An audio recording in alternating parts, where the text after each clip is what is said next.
Good day guys and welcome back ulit sa ating channel. For today's video, Kawasaki Bajaj CT100 ay nagkaroon ng problema ang kanyang makina. Sabi nila guys, meron daw parang kumakalampag o parang lagitik sa loob ng kanyang cylinder head. Siyempre para marinig nyo kung anong tunog meron ang kanyang makina, ay kailangan mo natin i-on ang kanyang susi. At pakinggan nyo kung anong tunog meron ang kanyang makina. Kaya kickstart na natin.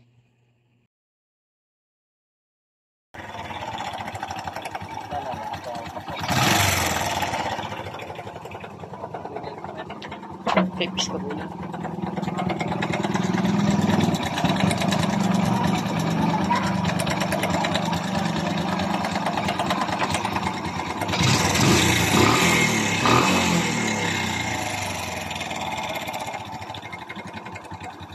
Sa tingin nyo, ano kayang tunog meron ang kanyang makina? So pakinggan nyo uli. Ano yan? Tapos ano ginamit ko rin ko. Balik na ko ano itong kita.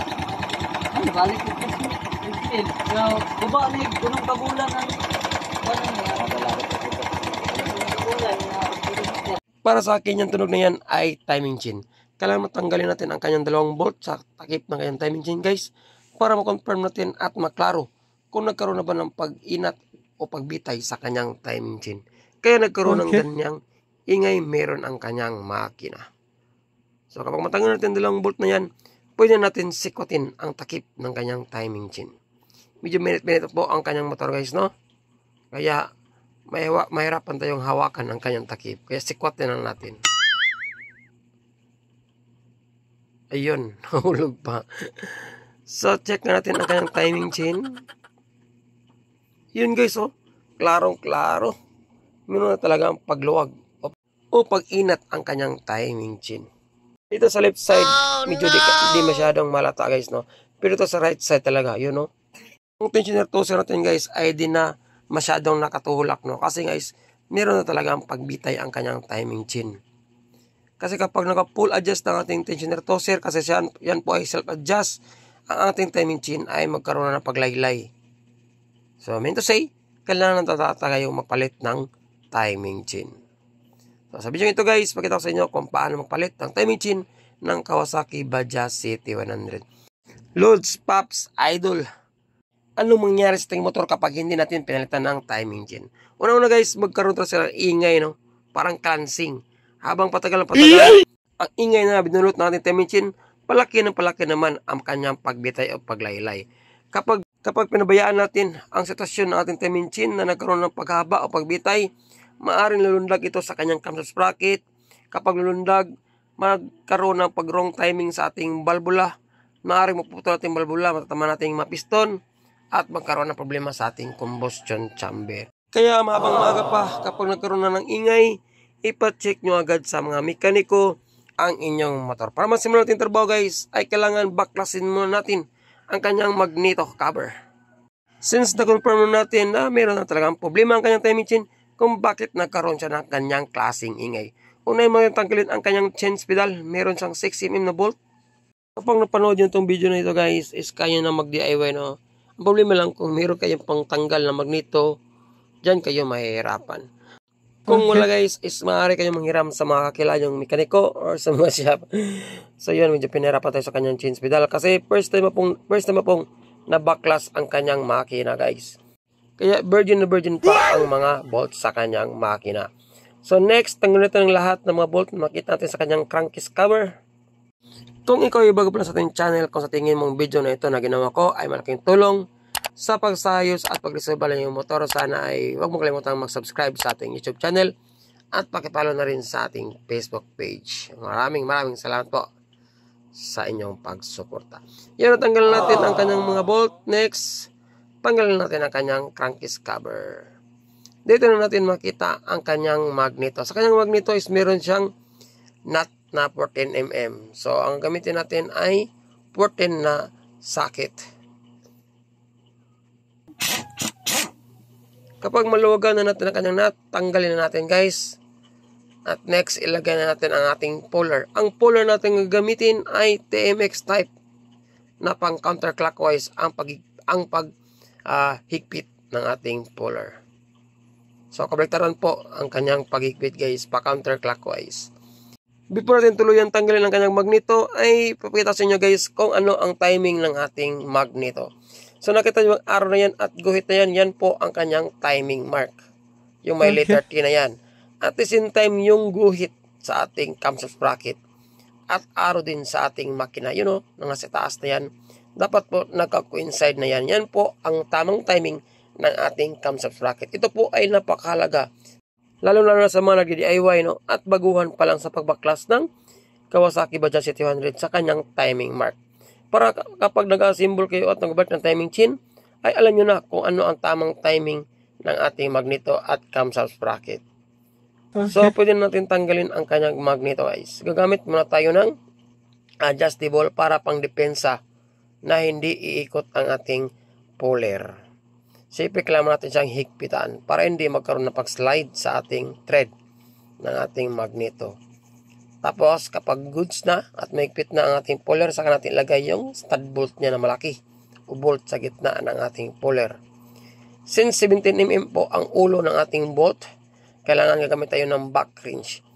Para meron sa alog o parang vibration sa ating magneto since first time pa natanggal, kailangan natin siyang umpugin gamit ang ating martilyo. Yan po ay malaking tulong sa pagtanggal ng ating magneto. Lalo na ito ay first time pa lang. Kasi kadalasan ng mga magneto ng mga Bajaj CT100 ay sobrang higpit talaga o sobrang kapit na kapit. Lalo na sa mga first time at never pang napaklas ang magneto. So pupukin natin ng kaunti guys, pang vibrate lang, no? Pang alog lang sa ating magneto. Tapos saka natin pupukin ang ating 6mm na back wrench. 17mm na back wrench. Yan, bininas tayo guys at natanggal naman ang kanyang magneto na medyo hindi tayo pinawisan ng marami. So yun ang pinaka-importante guys. So tanggalin na natin ang puller at pagkatapos ay tanggalin na rin natin ang ating magneto. Dito natin makita ang kanyang stator assembly guys, no? Nakakapaloob sa kanyang magneto. Medyo may kainitan pa. Kailangan natin sapinan ng basahan. So yun, ito na nga ang kanyang stator assembly. Meron siyang tatlong allen na bolt dyan guys na parang nakatriangle ang posisyon, no? So kailangan tanggalin natin ang allen na bolt na yan na 5mm gamit ng ating impact na allen.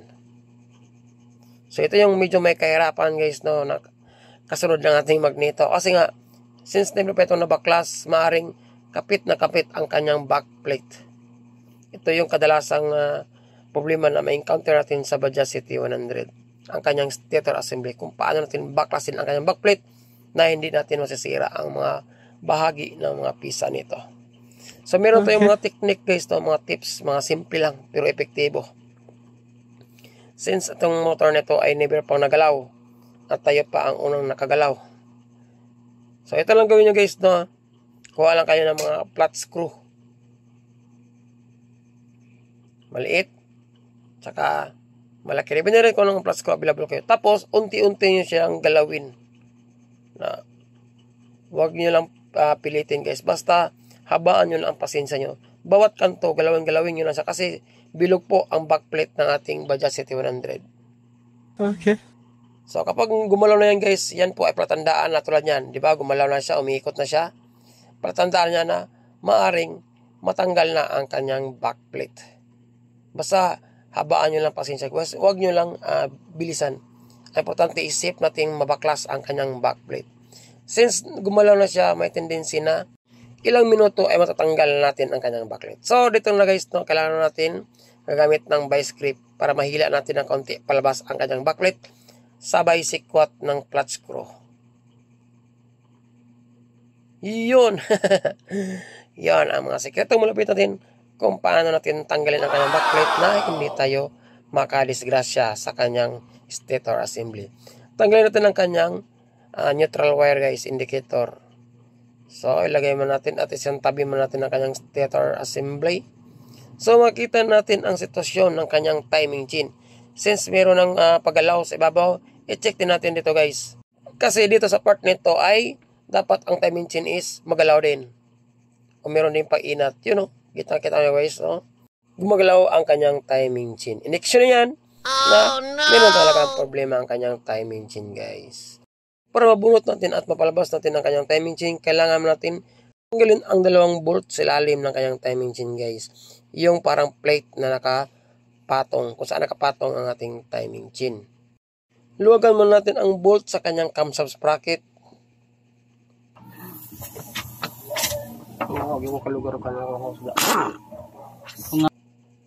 Saka natin tanggalin ang dalawang bolt sa kanyang tensioner chain guide. So, kailangan luwagan natin yan guys, no? Kasi kapag nahirapan tayong palabasin ang kanyang timing chain, so pwede natin tanggalin ang bolt na yan at iangat ang kanyang chain guide. Para hindi tayo mahirapan, i-pull out ang kanyang timing chain. So, tanggalin natin ang dalawang bolt sa kanyang plate, sa guide ng kanyang timing chain. To make sure na hindi mahulog yung bolt sa butas na yan, kasi mayroong butas yan guys na parang oil return. Kailangan lagyan mo natin ng basa, no?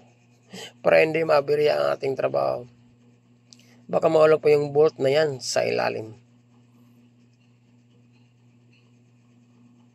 So, siyempre para matanggal yan, gagamit tayo ng impact wrench, no?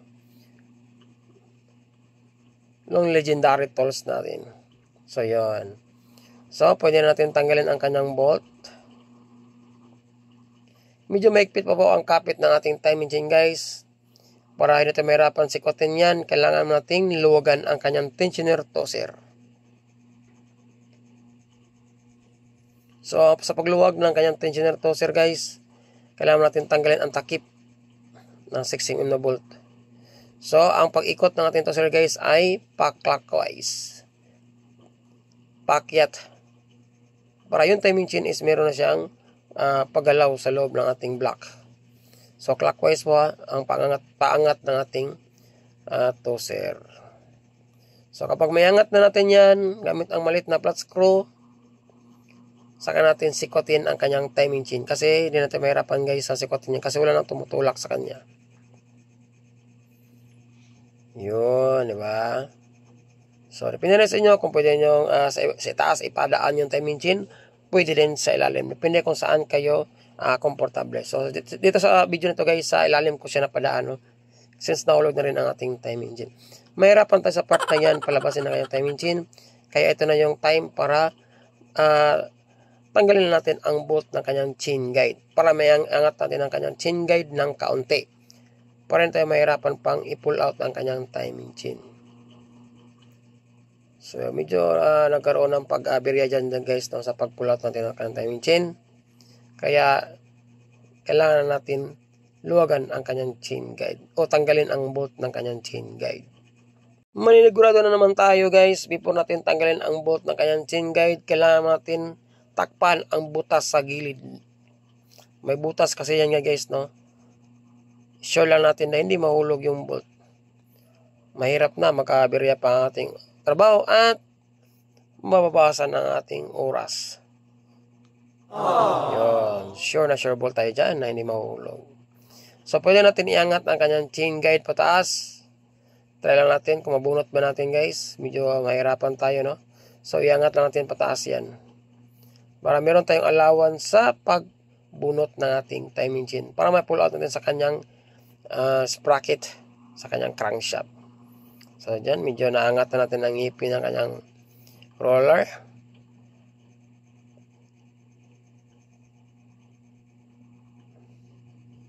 Medyo pahirapan pa tayo, no?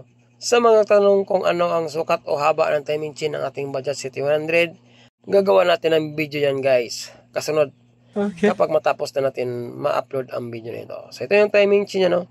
Ang gagawin natin is, siyempre, bibili tayo sa bayan ng bago para may kumpara natin ang unang timing chain at saka bagong timing chain kung meron ba ito paghaba o pagbitay. So, yan, ibalik na natin ang kanyang chain guide pababa.